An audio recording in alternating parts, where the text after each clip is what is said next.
Alright, again, welcome back, friends. In this episode, we are looking at CSS syntax and rule sets. Okay, now if you can recall on our HTML series, we look at the HTML syntax, which have to do with the H1 to H6, the paragraph, which is the p tag, and the line breaks and code. So in CSS, likewise, we are looking at the syntax, and in CSS syntax and the rule set is very simple. So when you want to style an HTML element, you just have to quote the selector, which is the H1 or the p tag or whatsoever tag that you want to tackle from the HTML. Then you come back to your declaration. So declaration have two sets of rules, that the property and the value. The property and the value. Now, all what you are trying to mean in this article or in this scenario is that when you select your HTML selector, which is your H1, then you go to your declaration. In the declaration, two things involved. We have the property and the value. So the property could be the color, then the value would be the type of color, which is the blue. So let's say we have another property here, which is the font, and we have the value, which is what the font size, which is the 12 pixels. Now, all what we are trying to mean here is that we are telling our CSS to go into our HTML code. Whenever you see H1, it should give it a color of blue, and it's to change the font size to 12 pixels. It's very simple as that. Okay, just take note of this one and you understand it better. Now, in CSS syntax, there are a little set of rules that we need to follow. Now, CSS syntax continue.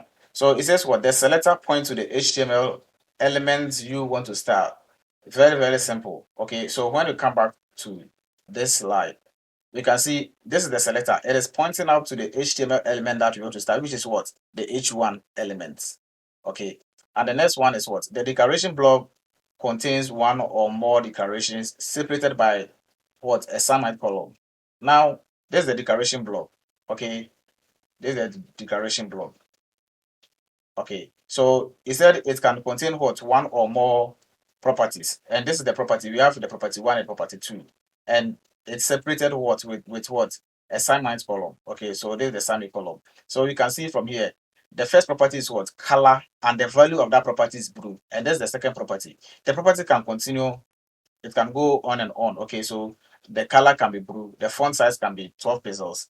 We can make the font weight to be bold, we can change the font styles to be italic, and so and so forth. So we can have a multiples of property and value, property and value, and property and value. We can have more than one or two, and it can goes on and on.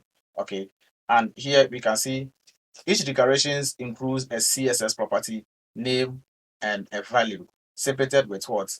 A column, and this is the column. So this is the name and the value separated with a column. Okay, so the name and the value also is separated with a semicolon, and you can see name and value separated with what? A column. This is the column here. So when we are declaring another block, then we have to give it another column here. Okay, so it continues on and on like that. So a CSS declaration always ends with what? A semicolon, and declarations blocks are surrounded by a curly braces. Okay, very, very simple. So when you select your selector, after you choose your selector from your H1, then you use a curly braces. The next thing will be what? A curly braces. Then you make your declaration, which consists of your property and the value. The property and the value is very simple as that. Okay, very simple as that.